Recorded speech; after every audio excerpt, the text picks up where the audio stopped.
Hey friends, I'm glad that you're watching with me today. The last few weeks we have been talking about inventors. Inventors are people who see a problem in the world and they create or they find a way to solve that problem. Today I want to tell you about a guy named Benjamin Franklin Palmer. Now, Benjamin lived a long time ago, and in the 1800s, Benjamin created the artificial leg, or the prosthetic leg. These were used by people who were missing a leg to help them to be able to walk. At school, you might have learned about a guy who used one of these. His name was Terry Fox, and he had cancer, which meant that he lost his leg. His leg had to be cut off. And so Terry ran halfway across Canada to tell people and show people what cancer does. It's not a really great disease, is it? But he was using an artificial leg, kind of like what Benjamin created years before Terry Fox was born.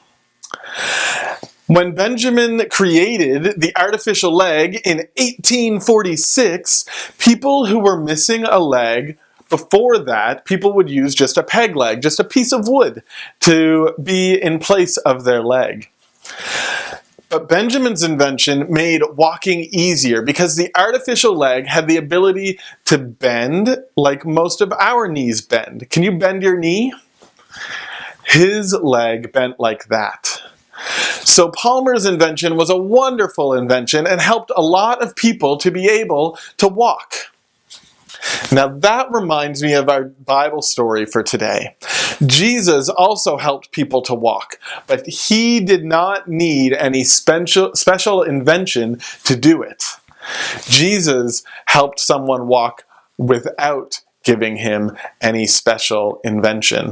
Watch this video and find out how Jesus helped a man to walk.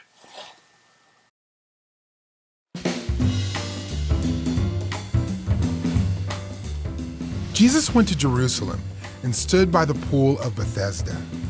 Many people were at the pool who were blind, lame, or paralyzed. Jesus noticed a man who could not walk. He had been lying there for a long time.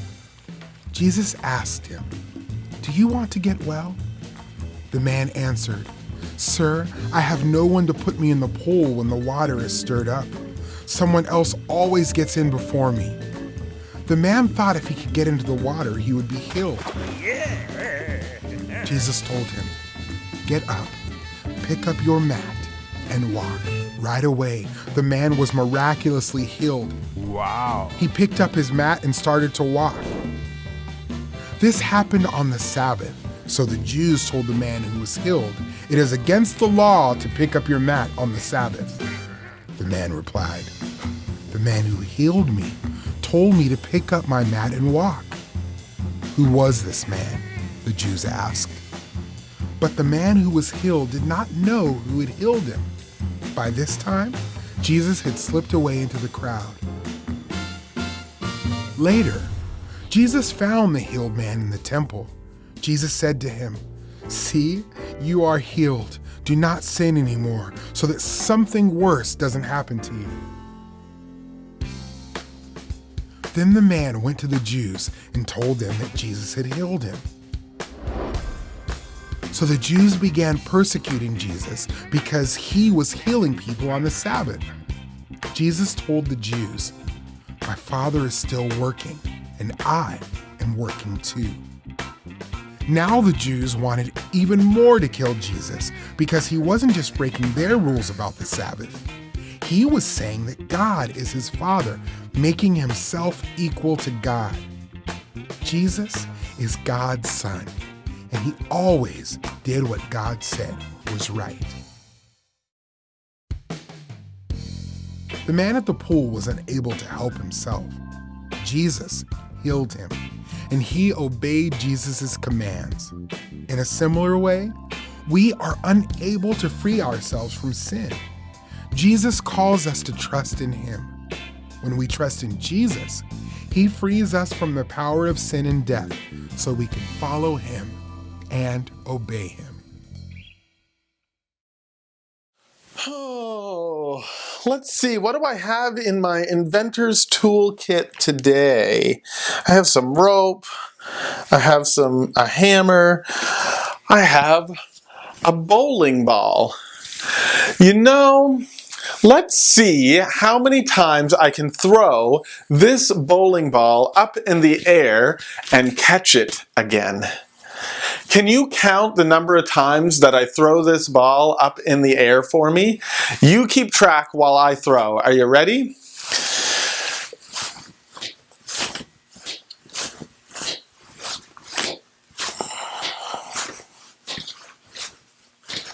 Whoa, it's getting bigger. It's going further. Are you still keeping track? Are you able to keep track? What if I threw some more numbers in? 8, 76, 43, 10. All right. How many times did I catch the ball? Oh, good job. Now, I have another question for you. How many fingers was I holding up on this hand while I was throwing the ball? Did you catch? How many fingers was I holding up? I was holding up 3 fingers. Did you get it right?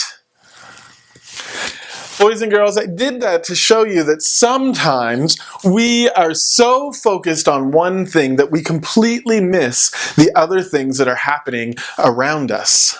Like you were so focused on the ball and counting the right number of times that I threw it up in the air that maybe you didn't notice that I was even holding up any fingers over here.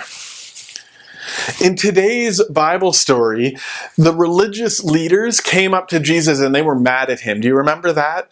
They were mad at him because they thought that he was doing something he shouldn't be doing. He was working on the Sabbath. The Sabbath, of course, is the day that you're supposed to stop and not work. You're supposed to relax and worship God and do nothing else. And the religious leaders were mad that Jesus was working, helping and healing a man. They were so focused on the rules that they were supposed to follow that they completely missed the great and amazing thing that Jesus was doing, healing somebody.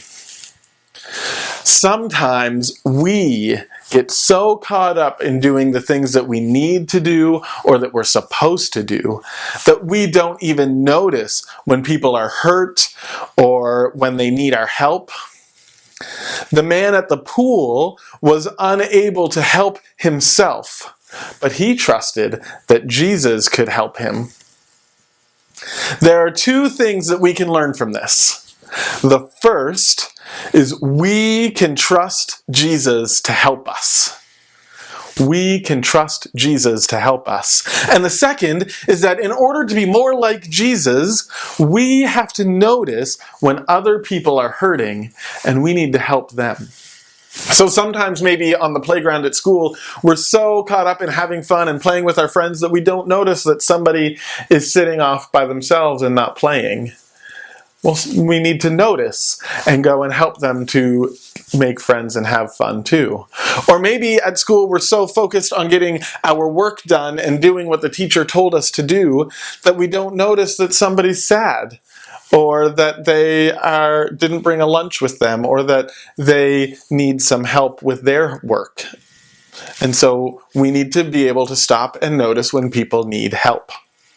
So can you do that this week, kids?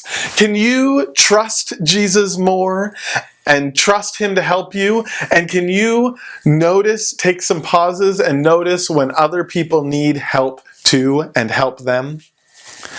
Thank you, God, for helping us so that we can help other people.